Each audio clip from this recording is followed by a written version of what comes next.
Yeah, there's no room for God here in our new Russia. That's a great way to start the new recording session. Beautiful way to start it. Okay. So this is gonna... We're about to be cleared on a little bit, so it's gonna... There's no reason to waste our time doing anti-Bolshevik maneuvering. So let's work on the war within. We don't need the creator. We are the... Damn fucking straight, McCad. That is based if I have ever seen it. When a united right-wing coalition was announced, few could believe an alliance of different parties was possible, even if few believed that this coalition could get into power. However, those skeptics are now proving themselves right, as the faction leaders feud and bicker among themselves. The question of when it will collapse, not a matter of if, but when, the civil servants who run the country must prepare for the coalition's dissolution and return to the factionalism and infighting, ensuring that the new power struggle will not be as destructive as the old. There we go. Alright, we need a new offensive line. Just start preparing against Arkhangelsk. Vyatka's going against the Aryans. It's not looking good for the Nazi LARPer. It's actually not looking the best for Vyatka right now. Actually, I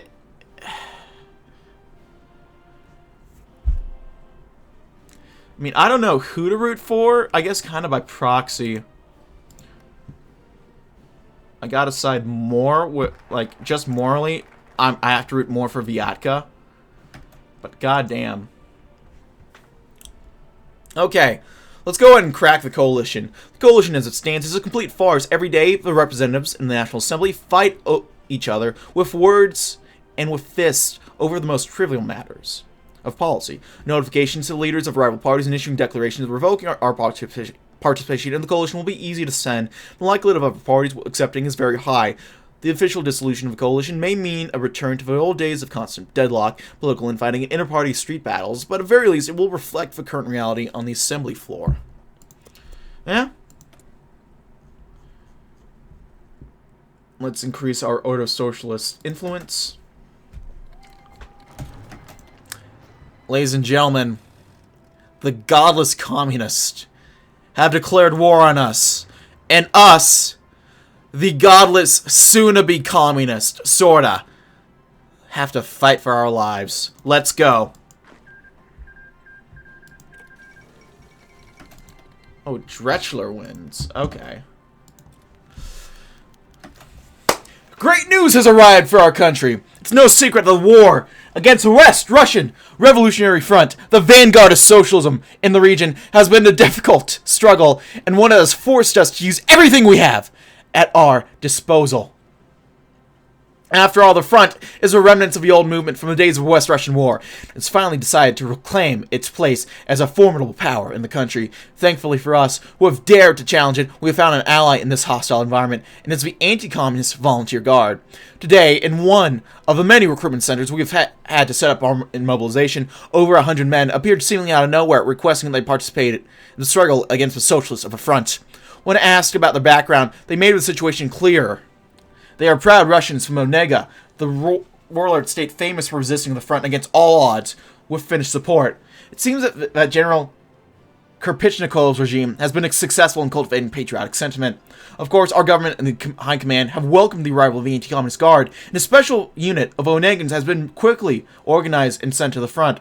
While it may not be much, it's still useful in this war. There we go. More men. Some more guns. That's right. The godless sort of commies shall reign supreme. Damn straight. Commies rise up.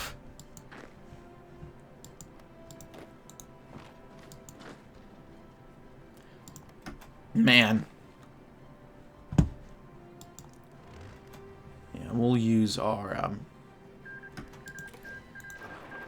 carboys to maybe do a bit of an encirclement. These guys are pushing in a bit, but that's not a core territory, so I'm not too worried about that. You guys move up there. Bormann has won the Civil War. Makes sense. Install better TTV and Franker Face Challenge 2020.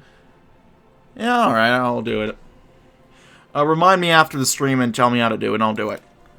The coalition lies in shambles. Its members are feuding with each other, both in the debate halls and the streets, and the National Assembly is aimless in its direction. If the representatives were to swear allegiance to one party, it would do so much to restore public faith in government, particularly as few citizens believe that they have loyalty to anyone other than themselves. However, the question of who swears loyalty to swear loyalty to remains. However, the question of who I already read that. Still divided among party lines, and pledging allegiance to one would only unite the Assembly against some. Many leaders and compromises will have to be made between leadership representatives, but united Assembly may just be possible. Or not. Oh! Shafarvik dropped his pen with a sigh. Reading his latest letter was, quite possibly, the most important letter of his political career. A make-or-break moment for him. Enclosed inside would be what would crack the right in half. Shafarvik was splitting, forming his own group inside the Passionari. Shafarvik and Gumilev had never seen eye to eye on everything, of course, and perhaps a split was inevitable. The main force binding them together before had been a mutual distrust of the center and the left, after all. Without either of those posing a serious challenge, the cracks had widened into chasms. It was no longer expedient, or really even tenable, to maintain the alliance. Across the right, the pieces fall, as the Passionari members proclaimed their loyalty to one side or the other. Most importantly, however, was which way Serov and Tabaritsky would fall. Though neither commanded nearly as much influence as Shafarvik or Gumilev, their support could be the push that would make or break one side's plans. These thoughts all rushed through Shafarvik's mind as he handed the letter to his secretary. Now, as the hour Russia's future would be decided, the real game begins. So Gumilev's influence decreases, decrease at ultranationalism, fascism increase, Shafarvik increase, we lose some stability, and the fascism party will now be called the Reformist Clique. I'm guessing that's roughly what that translates to.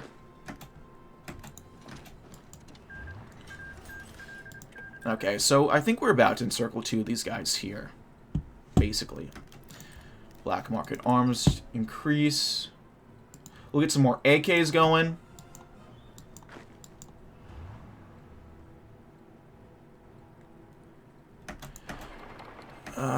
Okay, the front's going to war against fucking Vologda. That's I don't know if I'd recommend that right now, guys, but you know what? You do you. You do you, Zukov.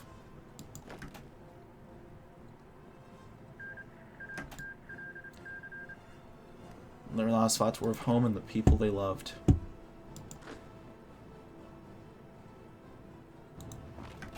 You guys, that wasn't worth it at all. Actually, if they're moving up, we might as well kind of try to push the best we can. Get rid of that off the bat.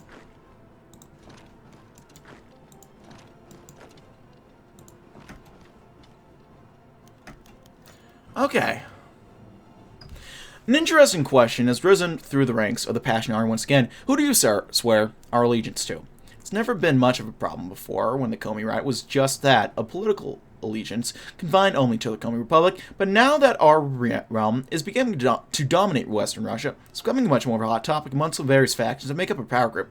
Tabaritsky's group, as is common with them, are pushing for a decidedly monarchistic vow when it swears allegiance to the Tsar. Shafarvik, ever the populace, pushing for the vow to be for the people. Serov himself is pushing for the oath to be to the state. Finally, Gumilev has used his influence and tried to get the oath not to be of the people nor the state, not the Star, but rather Eurasia as a whole. Each of these groups are using their moment to try and gain influence, an annoying habit of theirs, but in such a tense political environment, it's only expected. In any case, we shall swear allegiance to the people. Wait. Shafarvik, that doesn't make... It's increasing the influence of Serov, that's all I care about. It's contradicting itself, but hey. What do you expect, I guess? Push a little bit more. Okay. I think it's time to push against the party right here. The men who were once the torchbearers for a new vision of Russia, I'll probably turn the speed down a little bit, have devolved into bickering factionists. The old guard of the Passionari can no longer be trusted to rebuild the motherland. Now, that does not mean Russia should have a future anymore. Tabaritsky, Serov, and others did not join the Passionari out of idealism, but out of convenience. But they are the ones who the torch shall be passed to, who shall return Russia to glory. Perhaps a proposal to cut them a deal to increase their power in Komi is in the works. Perhaps. Oh, God. Uh-oh. That is not good. Okay. We'll try to do a one-troop encirclement then.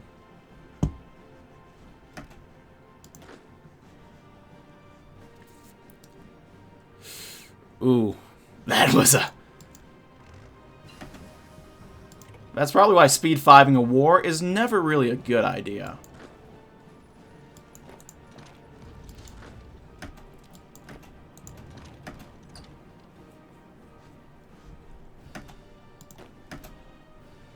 Oh, okay, we're starting to hold out. We'll have one guy encircled, I think.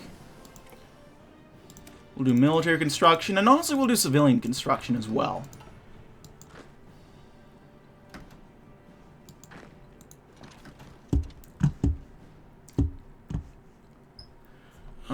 We'll see if we can't... We weren't really able to outspace him.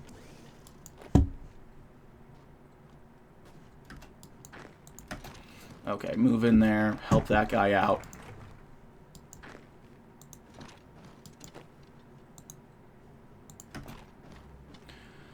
We'll try and encircle these guys, I guess. Actually, you go... We can't do that shit.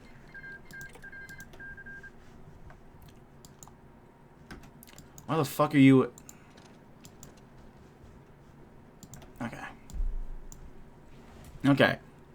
We'll go forwards into the future. Serov is an outlier, a self-proclaimed socialist who believes that the Russian worker should be the center of a new Russian order, since the Passionary seeks to create.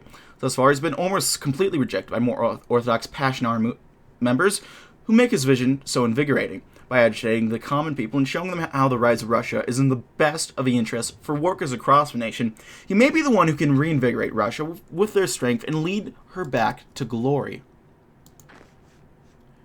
Okay, that is good. We got one guy encircled.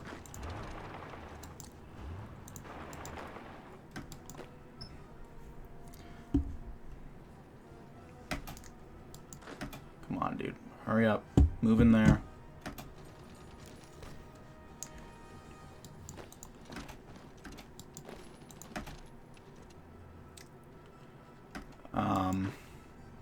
Oh shit, let's try and take the capital real quick. I just realized Vologda is making their way up there.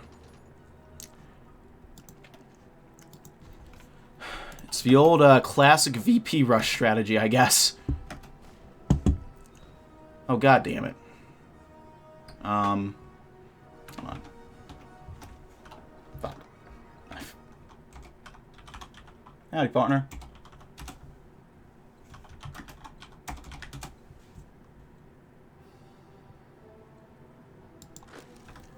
Oh no, we're having some mass mutinies, boys. How terrible. How horrible.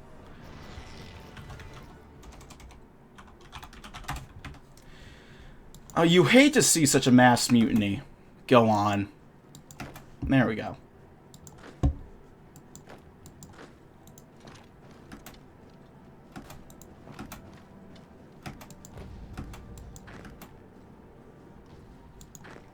Truly horrible.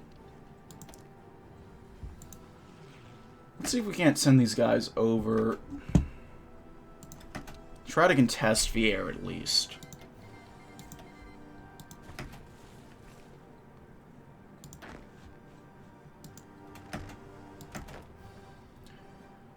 We'll have one take the capital.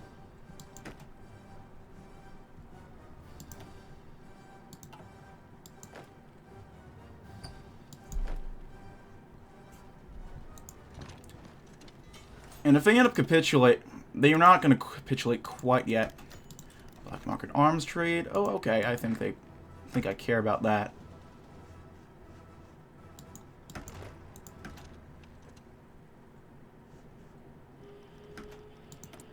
Who is justifying against us now?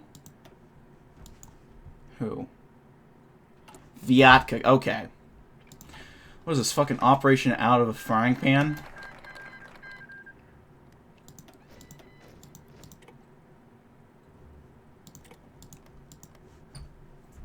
Well, hold on. I didn't realize that they added the splitting of territories. What?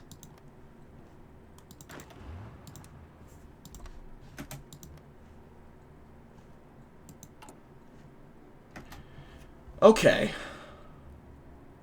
It looks like we're only about to get a core in Utka.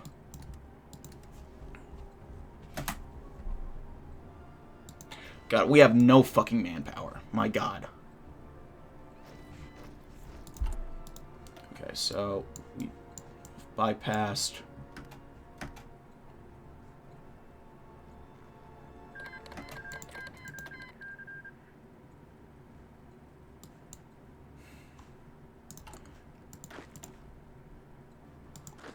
And we got another guy. We'll go in and deploy them. We have no manpower, though. So that is not very good.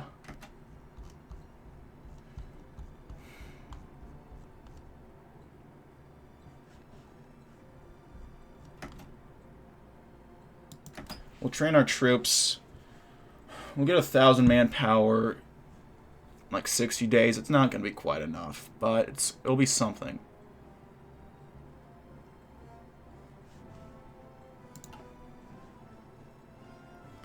Man. Okay. Offensive line. Southwards as much as we can. Make more men and suck out their power then. Not a bad idea. Not a bad idea, McEd. Okay. The Red-Brown Alliance. Communism and its platitudes of equality for all people have been properly consigned into the pages of history. However, a sizable contingent of people refuse to acknowledge this.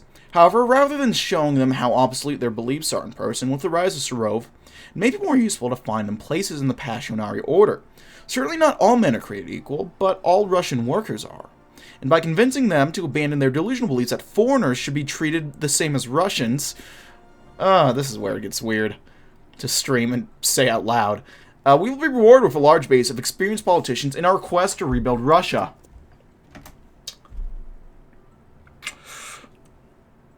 That is an idea.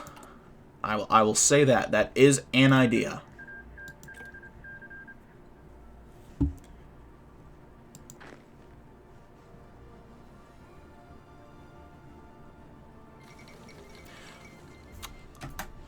Margaret Thatcher as Prime Minister of England.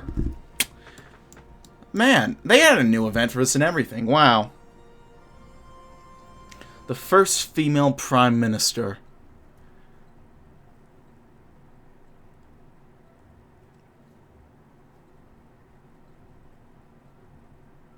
England's had queens before, but a female Prime Minister? Why is she not dead? I don't know. I don't know, man. I swear to God. Every campaign I've done over the past couple days, it's fucking Margaret Thatcher who gets fucking elected Prime Minister. It's like the game's fucking with me at this point. I mean, it's good for the memes. It's very good for the memes. Okay. Well. What do these guys want to do?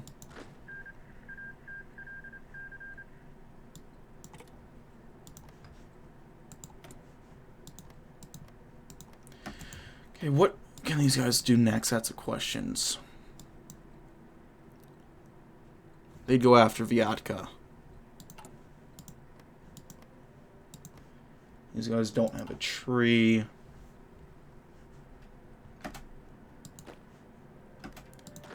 Margaret Thatcher. Okay, we can make little pushes.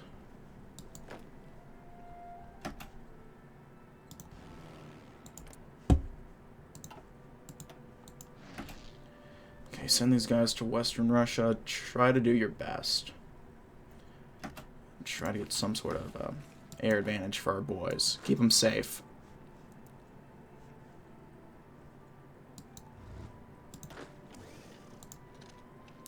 I'll swap out this guy.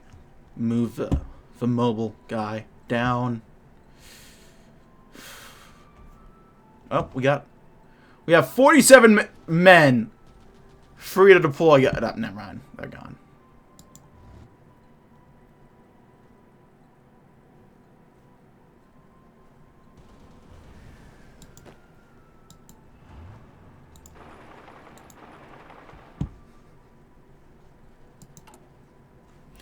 Okay, we can go ahead and do some new stuff.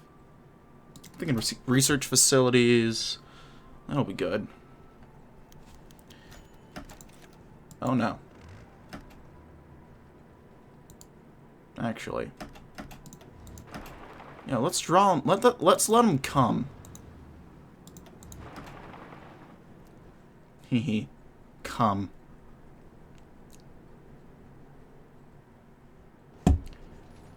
Okay, maybe let's not let him come that hard.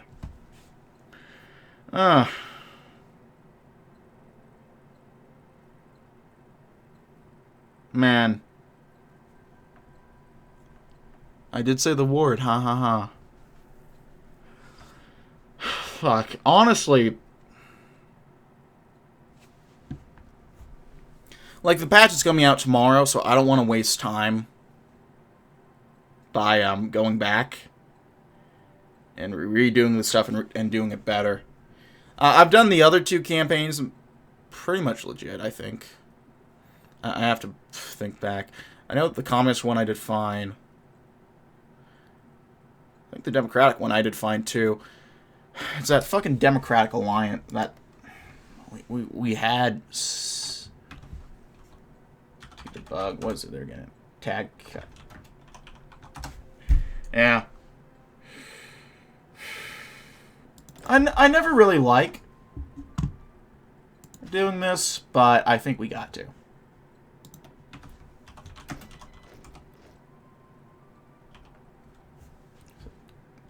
Keek. Or Neek. Yeah, I don't like doing this, but I think it's expedient. So I can get this campaign through, finish up the Komi series I promised everyone on YouTube.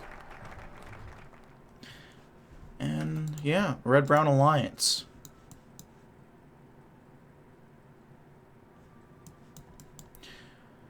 We'll go ahead and get some lessons from Suslov. Is my streamer cheating? No? What are you talking about? There was a mass mutiny on the other team. I don't know what you're talking about. Serov disagreed with Suslov on many things, but he had to admit his rival had real head for politicking. If Serov could emulate some of Suslov's methods, it would go a long way towards fulfilling Serov's dream of an orderly, socialist Russia. Speaking of which, what happened to that guy?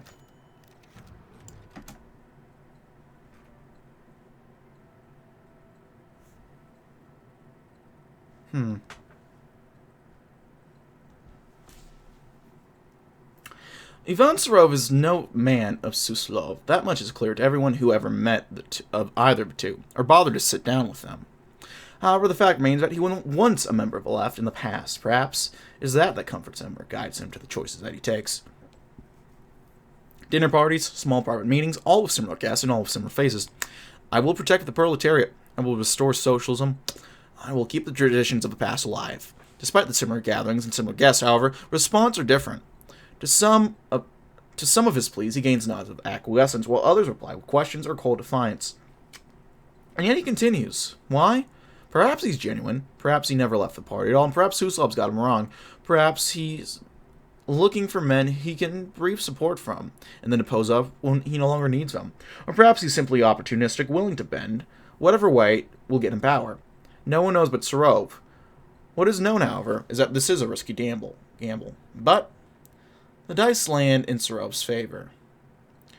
More influence of Serov, popularity of National Socialism goes up.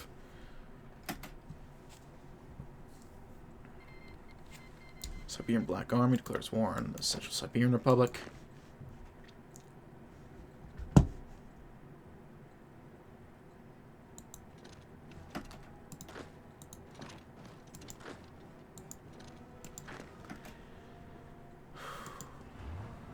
Urla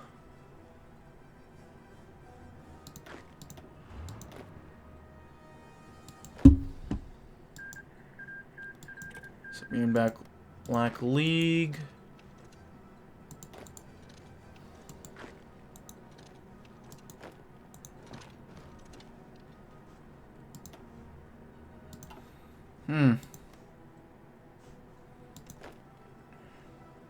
I tell you, man, it's that false Tsar, Vladimir. We all know the real Tsar is Alexei, am I right?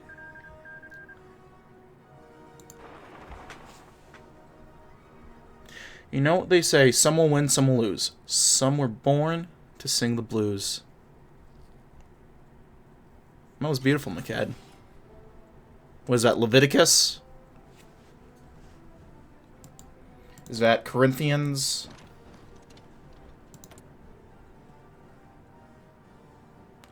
We'll get more guns going.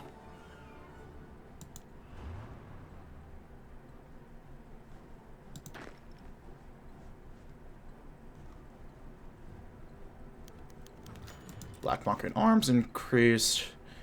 Like I care. Right now, I don't. Okay, we'll get another 1,000 manpower in a second.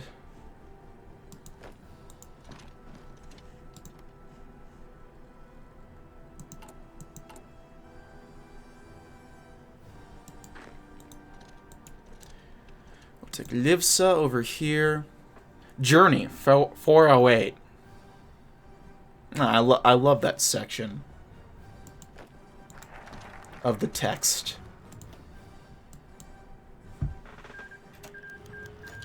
We've taken the mechanical plant. Very nice. We can draft a constitution. In order to strengthen our hold on the Republic and guide it to a better future, we should draft a new constitution. This will mark a break with the corrupt old order, and let us show the Republic our good intentions. That the drafting process will show where the prominent voices of our organization land on key issues, and who in the organization commands influence to push their clause through is just an added benefit. The sacred scripture of the believers. Exactly. And that's why you don't stop believing, ladies and gentlemen. And you hold on to that feeling. Let's go ahead and core up this land.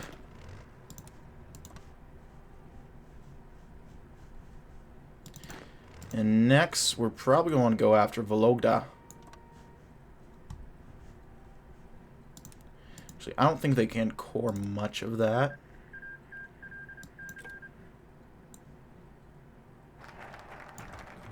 Draft a new constitution.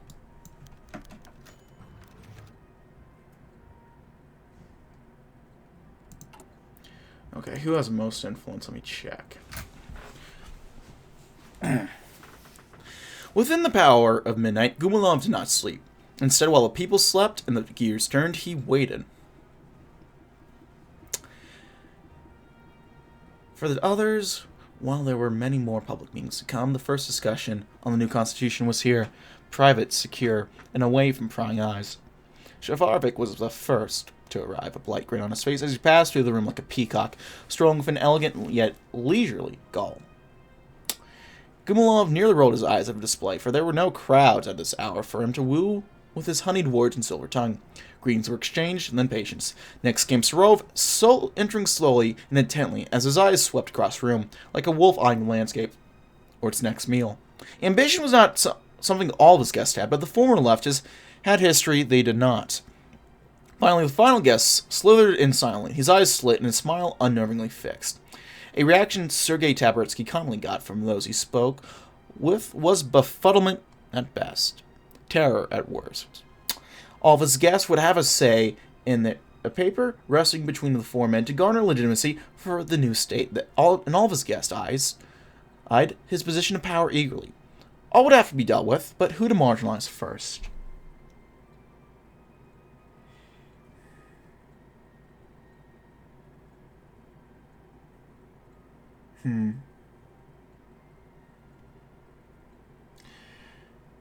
Igor's wings need to be clipped. Oh, Igor, I love that album.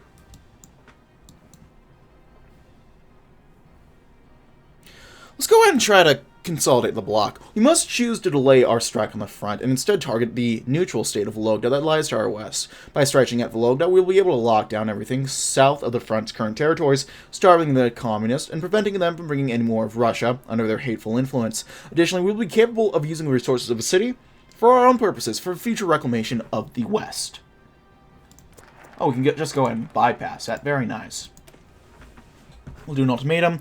The state of Vologda presents an interesting dilemma for our generals. It has a decent army, although not as strong as the front itself. Yet it is, at least formally, apolitical. Our strategists have deemed it as possibly having sympathies with our cause for a communist-free Russia, but possibly opposed to our extremist ideology. Thus, it is at least worth an attempt at diplomacy. Putting our best foot forward, we shall send an ultimatum to Vologda, offering them compensation for unification with our state and significant investment in the region. If they do not wish our great generous offer, of course, there will be trouble. Haha, a peacock. Exactly. This guy gets what I'm talking about. I got your reference. You're getting mine. Missing equipment production. Infantry fighting vehicles. Right.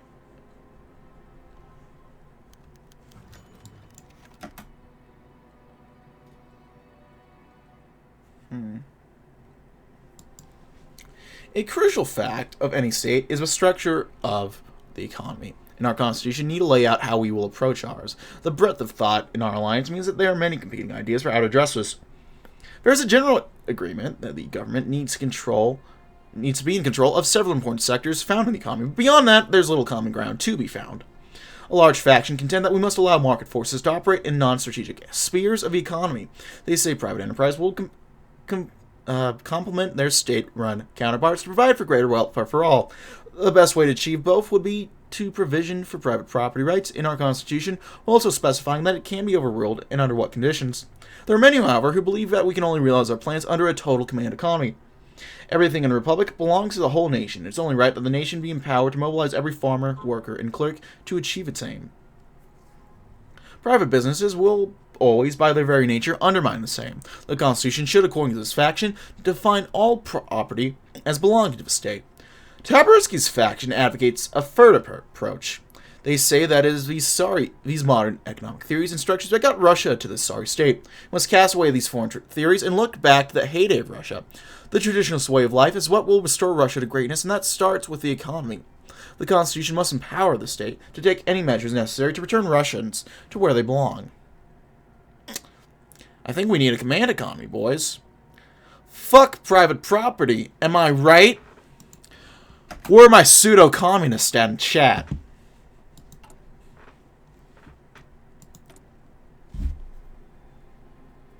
Where are they at? Where do I want to put the extra production? We'll do more artillery for now.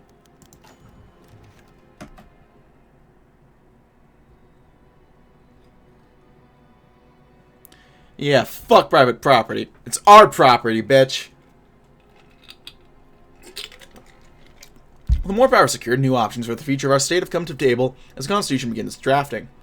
On such debate has recently come into view our leadership, the role of the central government in relations to various regions. Tabarsky, of course, proposed that regional administrations hold no power, and only the central government would rule with an iron fist.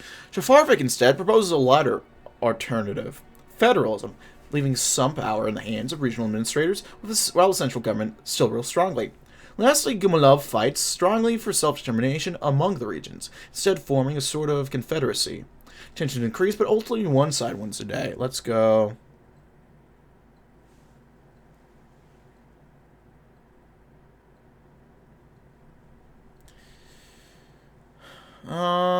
Shoot.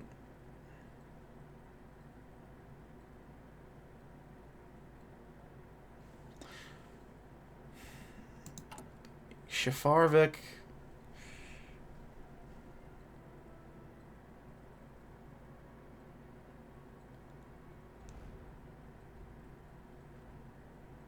We'll do Shafarvik. That makes, I think, the most sense canon-wise. I guess canon-wise, it makes the most sense. That's the best way to put it. What's old England up to? What are you up to, mate? Huh?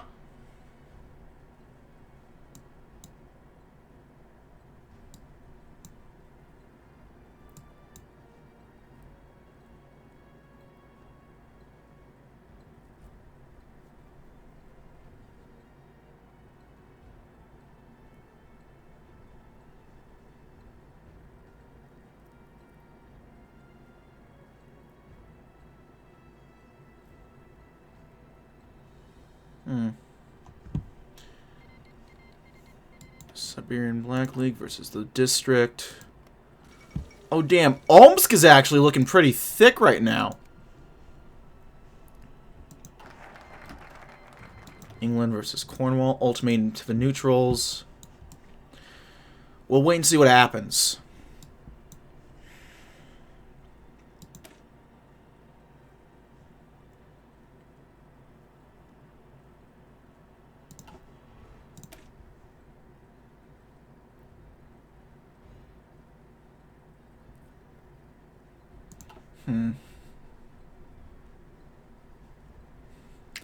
Let's do a focus on the methods.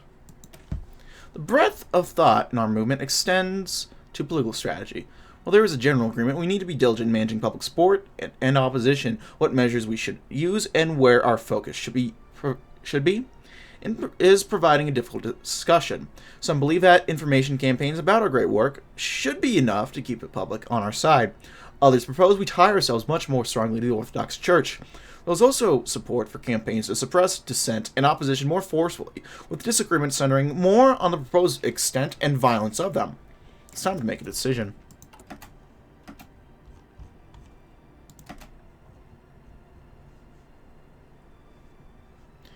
Oh, the Corps is coming along. The neutral zone of Vologda has bafflingly defied our demands, refuses integration. They don't understand the odds are against them and rather risk a military confrontation than get up their misguided independence. It's woefully insuperior, yada yada, yep. Well, we'll crush them the best we can. I'll send that guy up there. We'll just try to do VP rushes at this point.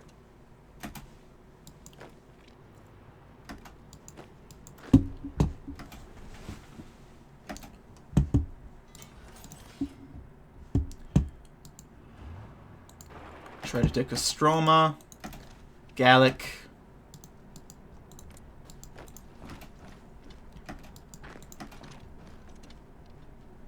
Can we already get an encirclement on the motorized? Because that would be nice. They're trying to wiggle out, but why would you leave there? What's your problem? Why would you leave that?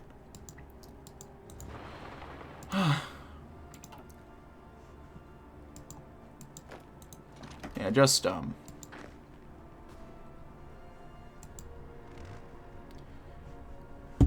take Kanishma, Semyonov, and we've defeated them easy. Alright, Vologda has been secured, whether it be by penstroke or gunshot. Now there lies the task of casting down the democratic institutions of the former city-states, much as we dissolve the same weakness backwards. Institutions of our own state. Our promises to the people of Vologda will stand to an extent, but we must alter the deal demanding the level of autonomy within our state. We'll have no tolerance for potential havens of liberalism within our very borders. Yeah, get out of here, liberals! Get out of here! You fucking cucks!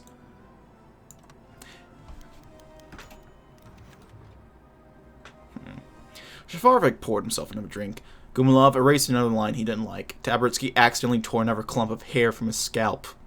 Each of the men sat in their own homes, dwelling to the thoughts of the past, and the future as they shamelessly tried to throw themselves into projects or distract themselves. Damn, Libby's, that's what I'm saying.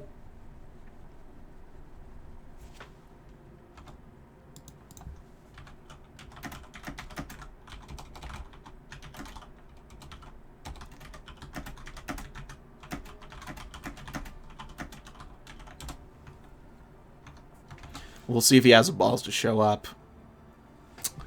Shafarvik knew he had to both make some sacrifices and some compromise to get where he was at the cost of power. As he set the bottle down, he couldn't help but worry. He felt like what he was doing was for the good of Russia. He swore to himself. And yet when he felt himself drifting further from his principles, he climbed into the echelon of the power party. But damn, it was a long climb. Gumulov, as he always did, was polishing one of his rough theories, scribbling on an old sheet of paper at his desk. The time was coming when these would be fact, and he had worked hard to near that occasion. He didn't have the same way with words as his father, the poor bastard, but he was having easy enough time getting an idea out. Since they wouldn't stay on the page as he scratched out each halfway decent sentence he wrote. Determination, and for lack of a better term, passion, had brought him to that point, but as evidenced by his writer's block, would bring him any further than this. Tabarovsky, meanwhile, was on a roll. While passion had brought Gumulov to the top and Shvarvik had planned his way there, Tabarovsky rose in a frenzy. That was his constant state. He needed to be planning, moving, seething. Thus, while the rest of those in the household were asleep, he was tearing through maps ranging from 1600 all the way to 1962. Most of them are wrong, but he continued to look for them, one after the other, over and over in search of a true monarch of Russia. That was his goal, after all, to rebuild, to grow. Russia, like him, was a controlled frenzy. Tearing, shouting, cutting. Whatever gets you there.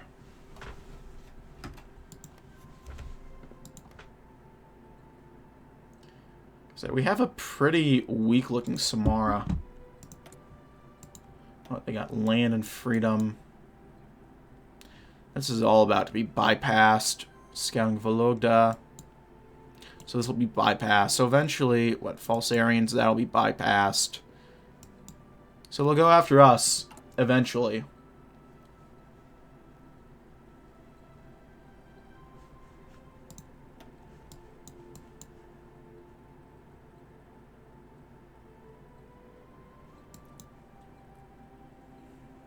And then we'll get a bunch of fun options down here.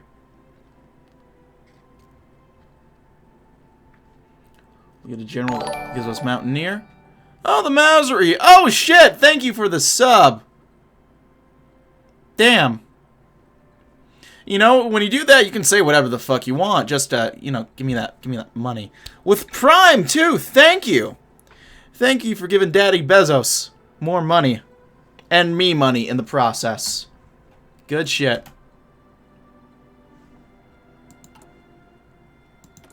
Twitch Prime, baby. Damn straight. Damn, we got a lot of factories, actually. Let's get working on... Da-da-da. I want to get working on anything else. Let's go... Maybe some motorized. That might be good. Hearts of Iron, more like farts of iron. Yeah, you can say whatever the fuck you want, man. Just keep those 6 subs coming. Can secure the border.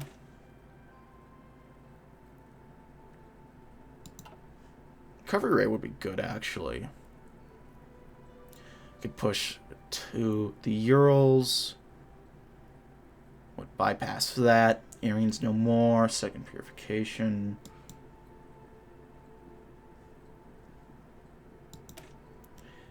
Okay, with Vyatka captured, and its vast population now under our guiding hand, the time has come to incorporate and integrate the territory. Officials must be tested for loyalty, taxes must be collected, bandits and holdouts must be eliminated, and the consensus must be conducted. Only once this long process of integration is complete can we hope to see the full potential of our latest conflicts finally realized. There we are.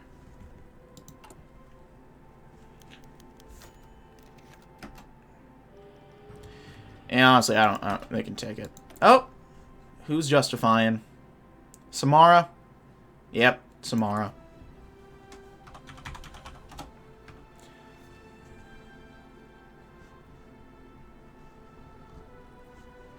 Okay. Yeah.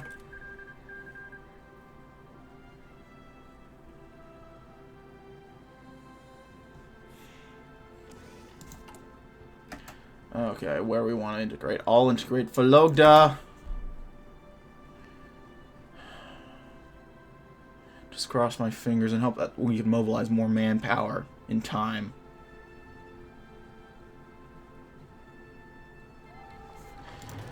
Oh, damn, that was quick. Okay. The nice thing is that they have their front wide open.